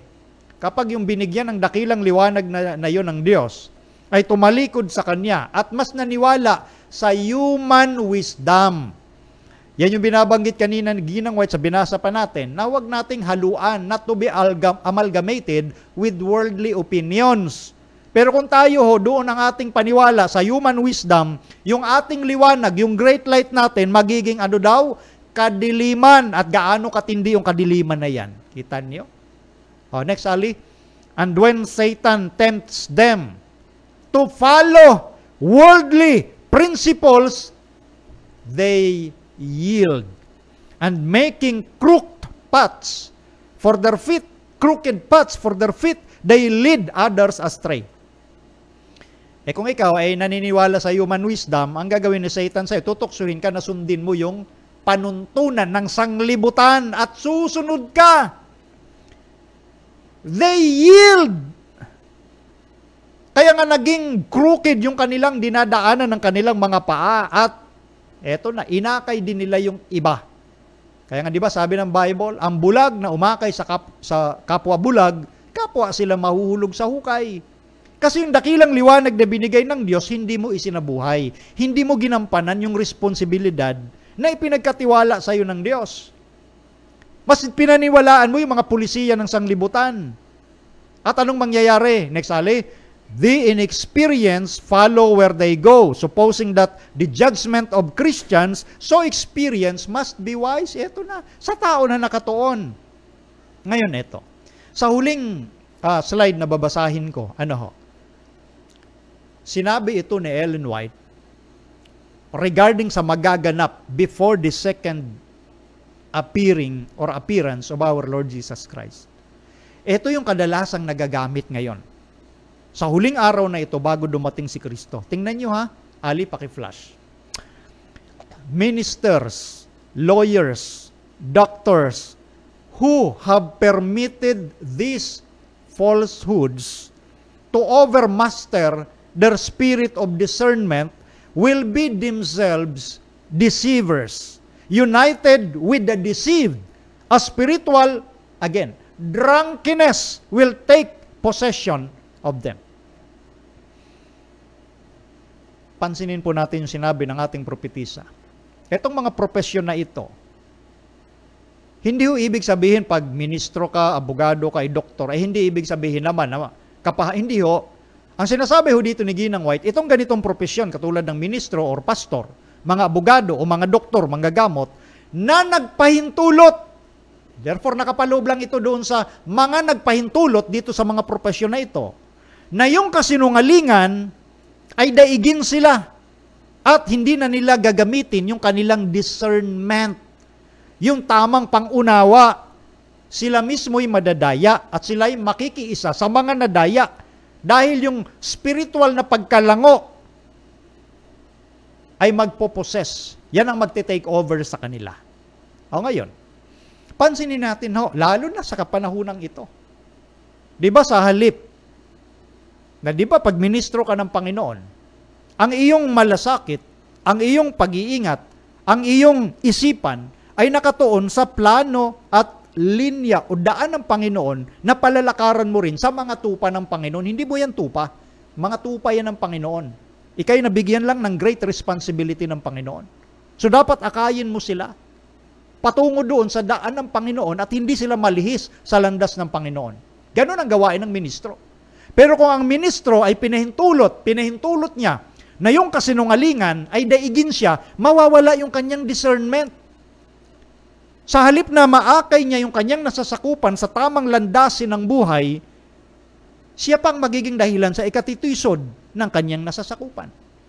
Ganon din yung mga abogado. Sa panahon natin ngayon, maraming mga abogado naman talaga na tapat sa kanilang tungkulin. Pero higit na nakakarami ang nagbubulag-bulagan sa sitwasyon na nagaganap ngayon. Hindi yung sila nagkakaisa para sabihin kung ano yung tama. Nako po. Alam naman natin yung batas lalo na sa nagaganap ngayon. Alam na mga abogado yan. Pero marami dyan nagkikibit-balikat lang. Binabaliwala nila kasi hindi yan yung direksyon ng mundo. Ayaw nilang salungain yung agos, baka sila'y masaktan. Gusto nilang magpatianod sa agos sa kabila na alam nila na labag sa batas yung mga nagaganap. Hindi sila kikibo. Pero siyempre hindi lahat. Marami pa rin, sabi ko na kanina, marami pa rin matitino sa kanila na tumatayo talaga sa tama. Pero ito yung mga profesyon na nagagamit in these last days para mapahintulutan na maganap yung kasinungalingan. Di ba? Ano pa? Yung mga doktor o manggagamot. Ito ang nagagamit na nawawala ng spiritual discernment mo dahil ito kasi yung gusto ng mas marami. Dahil pag sumalungat ako, naku po, mawawala ako sa aking profesyon. Matatanggal ako sa trabaho, gaya ng nangyayari sa marami ngayon. Nagaganap po ngayon yan. So kung ikaw ay takot ka doon sa pagsalunga sa agos, dahil ang kinikare mo ay ang sarili mong kapakanan, mananagot ka pa rin sa Diyos dahil ikay nalango sa alak ng Babylonia. So nagsisilbi po itong warning. Hindi natin sinasabi, at inuulit ko, hindi natin sinasabi na kapag ministro ka, pag abogado ka o doktor ka, mapapahama ka na agad. No! Yun lang mga nagpahintulot. Again, babasahin ko, ministers, lawyers, doctors who have permitted these falsehoods to overmaster their spirit of discernment will be themselves deceivers. Sila mismo magiging mga mandaraya. At yan literally nakikita natin sa krisis na nagaganap sa ating sanglibutan. Sa halip na tayuan yung dapat, natatakot sila dahil baka masaktan sila doon sa agos o direksyon ng higit na nakararami. Mga kapatid, matuwa tayo bakit nangyayari yung mga bagay na itong sitwasyon sa ating panahon dahil ito na nga yung sign na malapit nang dumating ang Panginoon dahil pinupush nila yung implementation ng Mark of the Beast. At doon nga magaganap, after that implementation, maliliwanagan ang lahat because of the loud cry power of the latter rain, ibubuhos ang una sa huling 7 salot. Pero, eto mga binasa ko sa huling bahagi, ito po'y nagsisilbing guide po sa atin na huwag tayong makihalubilo sa opinion ng mundo. Not to be amalgamated with worldly opinions dahil ikaw kapahamak mo yan ang iyong nasasakupan. Ang tahakin nating landas ay yung landas na pinapadaanan ng Panginoong Hesus. At makikita yan, yung manifestation sa buhay ng isang mananampalatayang Kristiyano, lalo na sa ating mga leaders. Kung inaakay mo sa tama at hindi sinisipa palabas, yung mga niligtas at sumampalataya kay Kristo. Ito na ngayon sa ating pagtatapos. Marami ho kasi nagpaabot sa akin ng kanilang mga concern. Mga kapatid ho natin, dahil doon sa panuntunan na ginagawa ngayon sa iba nating mga local churches, ang panuntunan ito na kapag hindi ka bakunado, ay bawal ka nang pumasok sa ating mga local churches. May mga iba nang pinapatupad yan. Ngayon, ito ang ating masasabi ho dyan, no? Sabihin ho ninyong, patakaran ho yan ng sanglibutan, lago tayo sa batas ika pag di natin sinunod. O ngayon, ang tanong, at ang address ko ho rito ay sa ating leadership. Ito ay humble, kumbaga, suggestion. Kaya ngayon hinihintay natin kung ano yung gagawin nila, but ang part ng ROF ay mag-suggest po sa inyo. Humble suggestion lamang po ito. Nasa inyo naman, kayo po ang leaders, kung susundin ninyo o hindi. Ang akin dito ay concern para yung unity ng church ay hindi mawala. Kinakailangan ho ng unity ng ating church, pagkakaisa. Try to imagine, po, na kapag ang isang kapatid binawalan mong pumasok sa ating mga local churches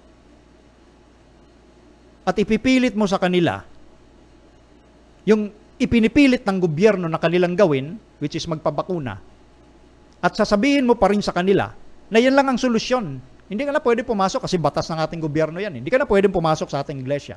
Sa tingin niyo, ano magiging damdamin ng mga kapatid na yon? They feel discriminated. Yes, ano man paikot-ikot na gawin nyo, that is discrimination. So ano yung solusyon dapat natin gawin para yung mga kapatid hindi matisod? May mga iba ho, ayaw kong mangyari ito. Nag-iisip na ho sila ng hindi maganda. Ang gusto ko po rito, ang ating pamunuan ay gumawa ng aksyon habang hindi pa malala ang sitwasyon. Na ipakita nila sa mga kapatiran natin na they still care for them even though they are not.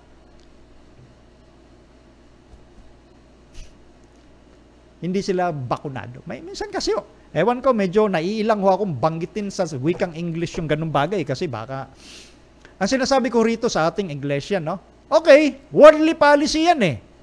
Pero, sa pagsunod natin, sa patakaran na yan ng gobyerno, hindi ba dapat gumawa rin tayo ng aksyon para mapanatili natin yung relasyon sa mga hindi bakunado? Hindi ba pwede na, sige, kung patakaran yan ng gobyerno, hindi kayo papapasukan sa local church, magpuput up tayo ng ating mga meeting places sa mga hindi bakunado. Para dyan kayo, aalagaan pa rin namin kayo. Sikasuhin pa rin namin kayo para hindi nyo maramdaman na you are discriminated. Di ba ho, yun ang espiritu ng Panginoon? Di ba ganun ho yun? Na sumusunod ka sa gobyerno, at the same time, hindi mo pinapabayaan yung mga kapatid. At hindi mo ini-insist na gawin na nila. Yung sinasabi ng gobyerno, ayaw nga nila eh. At kapag pinipilit ho natin, yung labag sa kalooban ng tao, that is coercion, that is pamimilit, dalabag. Sa patakaran ng ating Diyos. Ang Diyos ho, hindi namimilit. Di ba ho, ang tayo ng ating church ay may choice ang bawat isa? Yes. Yan ang official statement ng ating church. Statement ho yan. At naniniwala ho ako doon. Dahil choice ho yan ng bawat isa. Pero dahil nga sa panggigipit na nagaganap, nangyayari naman ho talaga, pinapatupad na ngayon. Pag halimbawa, pumasok kayo sa mga fast foods, nababalitaan ko lang, hindi naman ako mahilig sa mga fast food na yan. Pag pumasok ho yung iba, pag hindi ka bakunado, hindi ka pwede sa loob, sa labas ka lang. Ganon din sa mga malls, pinapatupad na yan sa iba. Sa mga iglesia natin, ganon na rin ba yung gagawin ho? So kung ganun man ang gagawin ng gobyerno, so anong gagawin naman natin as leader at mapangalagaan natin yung kapakanan ng ating mga tupa? Hayaan lang ba natin na itaboy sila palabas? Hayaan ba natin na sumama na lang ang loob nila? Dahil pakiramdam nila walang malasakit sa kanila ang ating pamunuan? Hindi ba dapat asikasuhin natin yon? Sa iba ho kasing lugar, ito ho, sabi ko nga ho sa inyo, tuloy-tuloy yung messages sa akin. Ayaw kong mangyari ho, yung hindi magandang sitwasyon ng ating iglesia. Ang layunin ng ROF, magkaroon ng unity, pangalagaan ho yun. Huwag nating iparamdam na they are discriminated dahil ang solusyon lang, magpaturo ka. Yun lang ang Hindi yun natin pwedeng pilitin ang ayaw. Di ba? At yung iba ho talaga, maging sa mga ministro, nadi-discriminate ho sila. Lalo na sa bahagi doon sa South. Yung iba ay nagpupulong-pulong na, nagkakanya-kanya ng grupo. Ano yan? Hindi yung magandang tingnan. At ginagamit pang panakot, alam niyo, madali lang mag-disfellowship. Pero lagot ka sa ating Panginoon. Kapag yan lang laging nasa isip nyo, na pag merong hindi agree sa inyo, i-disfellowship nyo. On what ground? Ang issue ba na yan ngayon ay part ng doctrine natin? Huwag ho natin gawing panakot ho ang disfellowshipping. At doon naman sa ating mga opisyalis, mga leaders ng ating church na, naku po, sa iba lang ho, hindi naman pa lahat. Pero sinasabi ko rito, mapigilan natin ngayon pa lang na huwag mag-escalate. Dapat magkaisa ho tayo dyan. Ipakita nyo yung malasakit. Minsan may isang kapatiran na bagong hikayat, no? Humingi ng financial support doon sa isang local church. Aba, ang tanong sa kanya, ikaw ba'y bakunado? Dahil pag hindi, para lang ito sa mga bakunado. Ano yun? Is that the Spirit of Christ? Di ba si Kristo, yung mga taong mga may sakit, inilalapit niya sa kanya, hindi niya tinataboy, hoy, dyan ka lang, baka mahawa kami ng ketong mo. Hindi ba? Hindi ba may malasakit si Kristo sa kanila? Di pa nga ketong yan eh.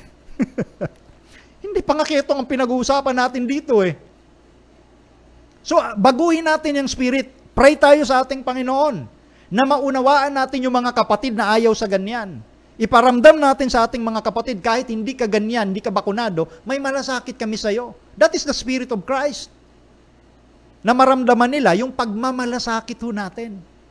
Yun ay humble suggestions ko lamang. Gumawa kayo ng paraan. Hindi yung tatahimik lang ho tayo. Na merong iba na nagkakaroon ng self-pity. Hindi natin maalis. Iba-iba ang spiritual understanding ng mga kapatid. Alam nyo, babanggitin ko sa inyo, yung naganap bago nagkaroon ng SDARM. Yung naganap doon sa Germany, na sumama ang loob ng mga kapatid at ang pagsama nila ng loob, tama dahil pinilit sila ng leadership na humawak ng baril sa panahon ng gera.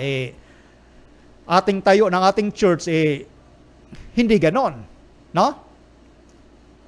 Pinilit ho sila.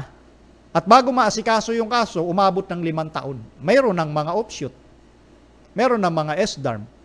Nag-escalate na ho yung problema. Gusto ba nating mangyari yun?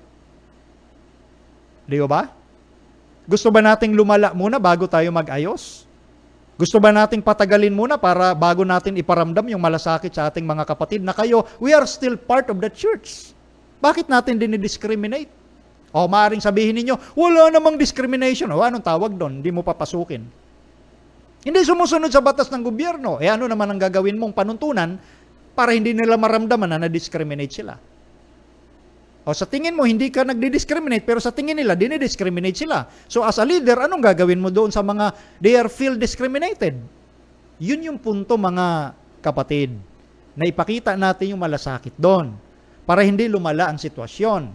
Gumawa tayo ng paraan at yung mga naisip ko lang, mababaw lang yon na mag-put up tayo ng pagpupulong sa kanila. Sinasabi ko lang example na maramdaman ninyo at maramdaman ng mga kapatid na hindi sila itsapuera sa church. Hindi lang sila bakunado, pakiramdam na nila itsapuera kasi hindi na sila papapasukin. Although ito, sa ilan-ilan pa lang mga local churches, no? At ayaw kong mangyari ho, ako panalangin ko sa Panginoon yon. Kasi mga kapatid natin yan, ayaw nating makatisod as long as possible. Huwag tayong makatisod, mga kapatiran ho nating mga namumuno. Gawin natin yung tama. Huwag tayong yung tipong parang ang dating natin, walang pakialam ho doon sa kanila. Basta ang sinasabi lang, hindi, yan lang ang solusyon. Hindi pwedeng ganon. Hindi pwedeng mag-asta ho tayo ng mga parang mga taga-sanglibutan rin. Yun lang yung akin hong panawagan sa atin hong pamunuan pagdating sa ganung bagay. Huwag nating pabayaan lumala. Gusto natin ng unity. No? Ayaw nating mag-alburuto yung mga kapatid na nakaramdam ng discrimination. Yun lang wala ho tayong ginagawang paglaban ho rito. No? Maliwanag ho yun. Ako lang, diretso lang magsalita rito. At malaya ako magsalita. Walang limit yung time ko rito. 2 hours ang pinaka-maximum. Sa iba, pinipigil pa tayo. Pero dito, walang sino man pwedeng pumigil dito. Basta sinasabi natin katwiran. Yun lang ho. Yun lang yung aking concern ho doon. At pasensya na po kung medyo nabanggit ko yung ganung bagay. Kung medyo sa tingin nyo ay masyadong, kumbaga, nangunguna si Brother Melvin. No, hindi ako nangunguna. Kasi sana ho, sa inyo nagme-message. Sana ho, sa inyo na lang direktang pinapaabot. Sa akin ho pinapaabot So kaya pinapaabot ko rin po sa inyo. Yun lang ang akin doon. At huwag nating i-persecute yung ating mga ministro na patas ho sila. Sa church nila, pinapapasok yung bakunado at hindi bakunado. Pareho ang tingin. Yun ang espiritu ni Kristo. Di ba? Wala kang dinidiscriminate. Yung iba namang mga kapatid, masyadong nalasing sa alak ng Babylonia, paniwalang-paniwala agad, na para bagang nakakadiri na pag hindi bakunado, wag niyong tabihan, wag tayo mag face-to-face, meron dyan pumapasok na hindi bakunado. Na sana tumakbo yung inyong utak. Pasensya na ako sa salita. Yun ang sinasabi ko lang, masyado tayong nalango doon sa worldly opinions. Yun ang akin, hindi paglaban, ang akin ay panawagan ho sa inyo. Para maramdaman ng mga kapatid na yon at wag nang mag-escalate yung issue. Wag na nating palalain. Ngayon pa lang gawin na natin yung aksyon. No? Wag tayong magkibit-balikat. Wag tayong tikom lang ang bibig at hiyaan na lang na. Isipin mo, minsan ang nangyayari kasi sa atin reactionary na lamang Hindi tayo yung tawag na magbibigay agad ng initiative para mapigil kung anumang burst ang magaganap.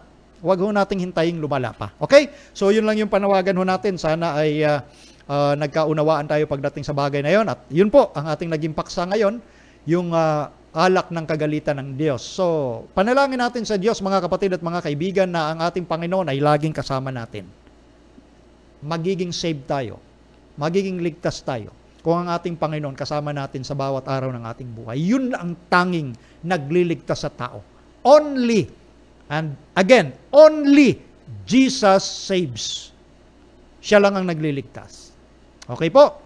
Sabi nga po sa Biblia, Exodus 15:26, wala akong ibibigay na sakit sa sinuman na nagtatapat sa akin. Walang sakit na mararanasan ng tao, yung speaking of sakit na malulubang sakit, na aabutin ng mga lingkod ng Diyos na nagtatapat sa Kanya, tulad ng mga sakit na binigay niya sa mga taga-Ehipsyo. Kung ang ating Panginoon, ang siya nating Diyos, ano ang ating katatakutan? Di ba? So, ito po ang aking iniwan sa inyo na mga salita para magkaroon tayo ng pag-iisipan. Mayroon tayong pag-iisipang mga bagay-bagay at patuloy nating idalangin na magganap na ang sinabi ng ating Panginoon sa kanyang mga propesiya upang kung magkaganon, makakarating na tayo sa tahanang inihanda ng Diyos sa bawat isa sa atin. Okay, sa bumubuho ng programang Reasons of Faith, sa akin ho nakaagapay dito ang aking unika iha, Princess Alia Sarmiento, na nagsilbing technical. Ito po si Brother Melvin Sarmiento na nagsasabing pagpalain tayo ng ating Panginoong Diyos. Bukas ho, ganap na 3:00. Tayo po'y sasagot na ng mga katanungan na nabinbin at ang pagpapala ng Diyos sumainyong lahat. I-share po natin ang ating video at pakisubscribe po sa ating YouTube channel. God bless us all.